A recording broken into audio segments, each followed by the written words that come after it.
요한복음 4장 현대인 성경. 예수님이 제자를 삼고 세례를 주는 것이 요한보다 더 많다는 소문이 바리새파 사람들의 귀에 들어갔다. 그러나 예수님이 직접 세례를 주신 것이 아니라 제자들이 준 것이었다. 예수님은 이것을 아시고 유대를 떠나 다시 갈릴리로 향해 가셨는데 도중에 사마리아를 지나가셔야만 했다. 그래서 예수님은 수가라는 사마리아의 한 마을에 이르시게 되었다. 이 마을은 야곱이 그의 아들 요셉에게 준 땅에서 가깝고 또 야곱의 우물이 있는 곳이었다. 예수님은 여행에 피곤하여 우물가에 앉으셨다. 때는 낮 12시경이었다. 마침 사마리아 여자 하나가 물을 기르러 오자 예수님은 그녀에게 물을 좀 달라고 하셨다. 그때 제자들은 먹을 것을 사러 마을에 들어가고 없었다. 그 여자가 예수님께 당신은 유대인인데 어떻게 사마리아 여자인 나에게 물을 달라고 하십니까? 하였다. 이것은 유대인들과 사마리아인들이 서로 교제하지 않았기 때문이었다. 그래서 예수님이 그 여자에게 대답하셨다. 내가 만일 하나님의 선물과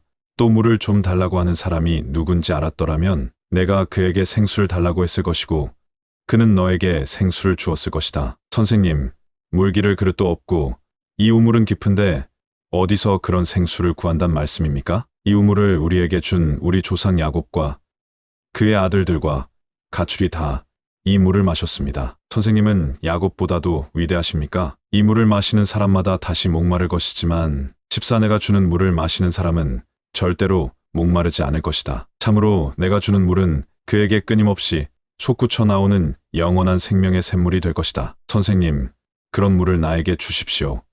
그러면 내가 다시는 목마르지도 않고 물을 기르러 여기까지 올 필요도 없을 것입니다. 가서 내 남편을 불러오너라. 나는 남편이 없습니다. 남편이 없다는 내 말이 옳다. 너에게는 남편이 5명이나 있었으나 지금 너와 함께 살고 있는 사람도 사실 내 남편이 아니고 보면 너는 바른 말을 한 것이다. 선생님, 내가 보니 선생님은 예언자이십니다. 우리 조상들은 이 산에서 예배를 드렸는데 유대인들은 예루살렘에서 예배를 드려야 한다고 주장합니다. 여자여, 내 말을 믿어라. 이 산이든 예루살렘이든 아버지께 예배드리는 장소가 문제되지 않을 때가 오고 있다. 너희 사마리아 사람들은 알지 못하는 것을 예배하고 우리는 아는 것을 예배한다. 이것은 구원이 유대인에게서 나오기 때문이다. 아버지께 진정으로 예배하는 사람들이 영적인 진실한 예배를 드릴 때가 오는데 바로 이때이다. 아버지께서는 이렇게 예배하는 사람을 찾으신다. 하나님은 영이시다. 그래서 예배하는 사람은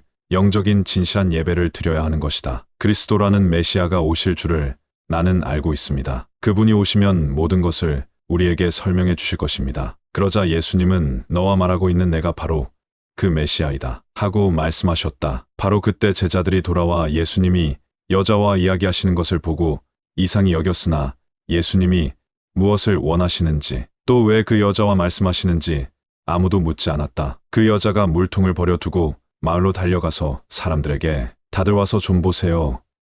나의 과거를 죄다 말해준 사람이 있어요. 이분이 그리스도가 아닐까요?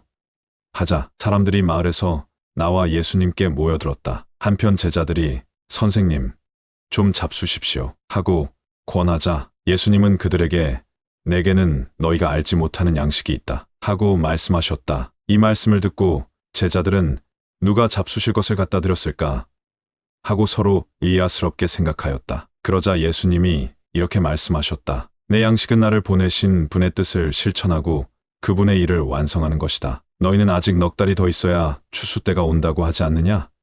그러나 내가 너희에게 말한다. 눈을 떠서 들판을 바라보아라. 곡실이 다 익어 추수할 때가 되었다. 이미 추수하는 사람이 삭슬 받고 영원한 생명을 위한 열매를 거둬들이고 있다. 이것은 씨 뿌리는 사람과 거둬들이는 사람이 함께 기뻐하도록 하기 위해서이다. 그러므로 한 사람은 심고 다른 사람은 거둔다. 는 말이 사실이다. 너희가 수고하지 않은 것을 거두라고 내가 너희를 보냈다. 다른 사람들은 수고하였고 너희는 그들이 수고한 결실을 거두고 있다. 예수님이 자기 과거를 죄다 말씀하셨다고 증거한 그 여자의 말을 듣고 그 마을에 사는 많은 사마리아 사람들이 예수님을 믿었다. 사마리아 사람들이 예수님께 와서 그곳에 머물러 달라고 함으로 예수님은 거기서 이틀을 머무셨다. 예수님의 말씀을 듣고 더 많은 사람이 믿게 되었다. 그들은 그 여자에게 이제 우리가 믿는 것은 당신의 말 때문이 아니라 우리가 직접 이분의 말씀을 들었고 또 이분이야말로 정말 세상의 구주라는 것을 우리가 알게 되었기 때문이요 하였다. 이틀 후에 예수님은 그곳을 떠나 갈릴리로 가시면서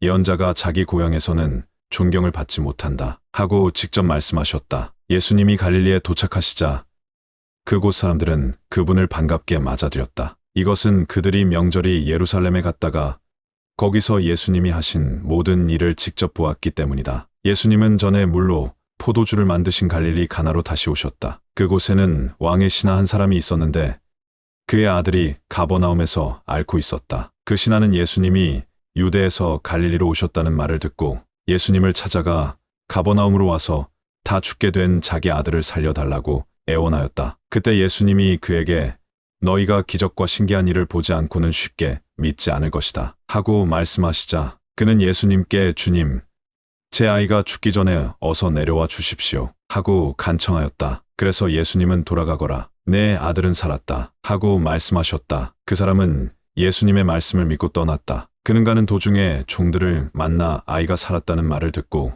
병이 낫기 시작한 때를 물었다. 그러자 종들은 어제 오후 1시경이 열이 떨어졌다고 대답하였다. 그래서 아이 아버지는 예수님이 내 아들은 살았다 하고 말씀하신 바로 그때인 줄 알고 자기와 그의 집안이 다 예수님을 믿었다. 이것은 예수님이 유대에서 갈릴리로 오신 후 행하신 두 번째 기적이었다.